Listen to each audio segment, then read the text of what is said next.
Y'all know that I get a fair amount of Trumpers in my comments on YouTube, and I find it such an interesting window into their minds, into their worldview, into the way that they perceive other people and themselves. I want to give you a really good example, and it reminded me of a video I saw a while back from a white Christian nationalist, MAGA Trumper pastor. I'm going to tie in here, but let me show you what this guy said.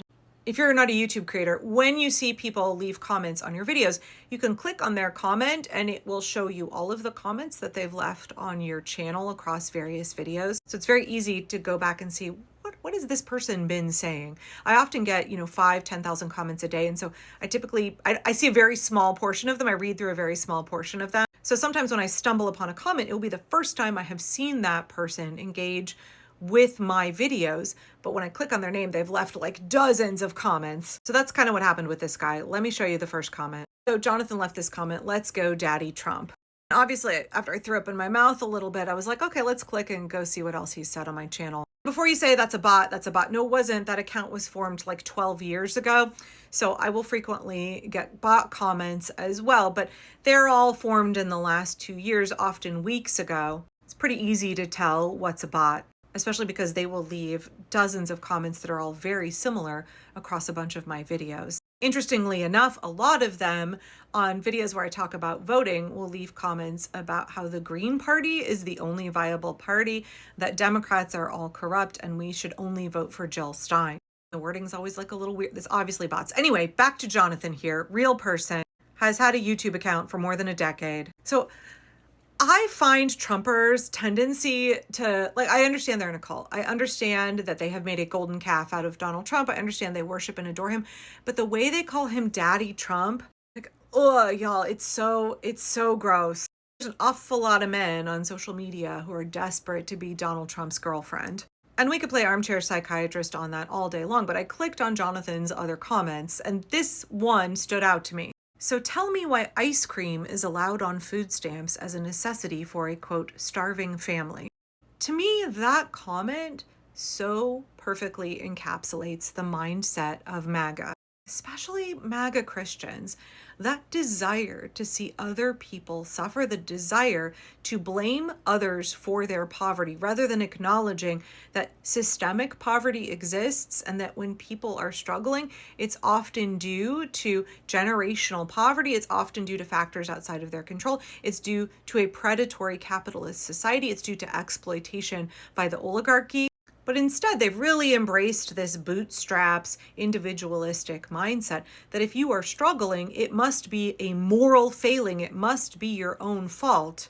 And therefore, you deserve to suffer. Your existence should be one of deprivation and denial. As an anti-capitalist, I always find it fascinating, horrifying that working class people are so desperate to judge other working class people who are struggling harder than they are.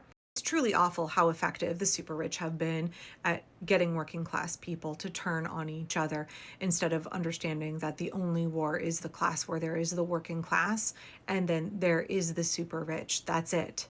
Instead, they've done a really good job of scapegoating the people who struggle the hardest with poverty. And also in a capitalist system where the oligarchy lives in absolute opulence, disgusting levels of wealth, extravagant displays of conspicuous consumption. It's weird to me how evangelicals who should understand their Bible, MAGA Christians who should understand their Bible, have fallen instead for the prosperity gospel. And they don't look at the super wealthy and say, gosh, look at that gluttony. Look at those folks. We're living proof that it's easier for a camel to pass through the eye of a needle than for a rich man to enter the kingdom of heaven. No, instead they say, damn, how can I be like them? Gosh, I'm just a temporarily embarrassed millionaire or billionaire. If I work hard enough, I will be the next Elon Musk. No awareness of how Elon Musk and all of the super rich got to be that way by exploiting all of the rest of us. No awareness of the fact that they are actually 1 or 2 crises away from being that person on food stamps, 1 or 2 crises away from being that person who is homeless. All it takes is one significant injury or illness to basically become bankrupt and destitute in the United States because for-profit healthcare, when we could have and fund universal healthcare if we just tax the super rich. But it's just such a prevalent mindset from Republicans, from MAGA Christians, to be like, if you are in poverty, your existence should be one of constant suffering. Your existence should be one where you are judged and punished for your poverty. That poverty is a moral failing in the eyes of evangelical Christians and MAGA Republicans, rather than a systemic problem that was created and perpetuated by the super rich. Reading Jonathan's comment there, like, why should people on food stamps be getting ice cream? What do you think they should be given, Jonathan? Gruel? Why would you not want other people to eat well and to like have any quality of life whatsoever? And I will just keep beating that drum. A lot of it stems from the fact that evangelicals raise their children with very strict authoritarian parenting that is all about coercion and control and deprivation. If you don't do what I want, I will withhold dessert. If you don't do what I want, I will paddle you. If you don't do what I want, I will take away your phone. I will ground you. It's all about threats and coercion and punishment. It's all about exerting control over other human beings. And this belief that we have a right to do that in this country, that we deserve to be able to control other people, whether it's children because they happen to be born after us, or whether it's poor folks because they are in more difficult circumstances than we are. The desire to control and judge other people and to punish them is just so rampant in our culture, which again also makes it weird to me to see how many, evangelicals who support Trump claim to be libertarians, but then they're just like desperate to control other people. How about you mind your fucking business and let people decide what food is appropriate for them to eat? I don't really know how to overcome this mindset as somebody who used to be our family struggled very, very hard for about 15 years. I know I've shared this before, but when my second daughter was in preschool, she had this pair of very expensive sneakers that I got at the thrift store for 99 cents. And another mom at the preschool knew that we were struggling, right? Like, we got WIC, I worked for WIC. And she made the snottiest comment when she saw my daughter in those sneakers, like, I bet those cost a pretty penny.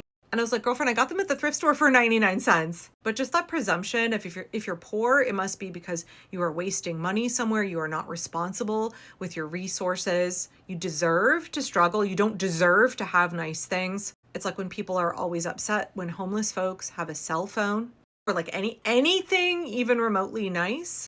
I don't really understand where that urge comes from. Maybe somebody else could explain it to me better. Why would you not want everybody to have abundance? Why would you not want everybody to have a better quality of life?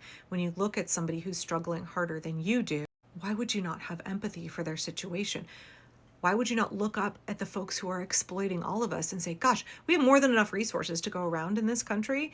If we just had fair share, if we taxed the wealthy, there is more than enough for all of us to have good quality of life. And you're begrudging the person who's on food stamps, who's buying ice cream for their children. You're judging the person who you think should be eating gruel, should be made to have the most miserable existence possible, because you see poverty as a moral failing of the poor rather than a moral failing of the super rich. These are the same MAGA Christians who obviously fail to understand the teachings of Jesus, obviously fail to understand the psalmist, right? Give justice to the weak and the orphan, maintain the right of the lowly and the destitute, speak out for those who cannot speak for themselves, speak out for the rights of the destitute, speak out, judge righteously, defend the rights of the poor and needy. And yet this is what we're seeing from MAGA Christians. This move to frame empathy as a sin, care and compassion as a sin.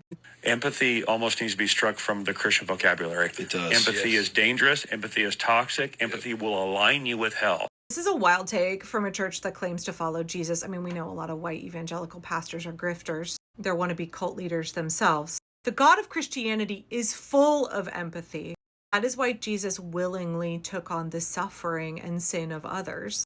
That's why Jesus came to earth to live as a human so he could understand us. Please understand the lack of empathy from MAGA is one of their greatest weaknesses. Please understand our desire to embrace empathy, compassion in our humanity is one of our greatest strengths as a resistance. One of the reasons that I know the fascists are doomed to fail is because of their shriveled sense of empathy. They're almost afraid of empathy. It is their lack of compassion and humanity that will be their downfall and will be the reason that we succeed.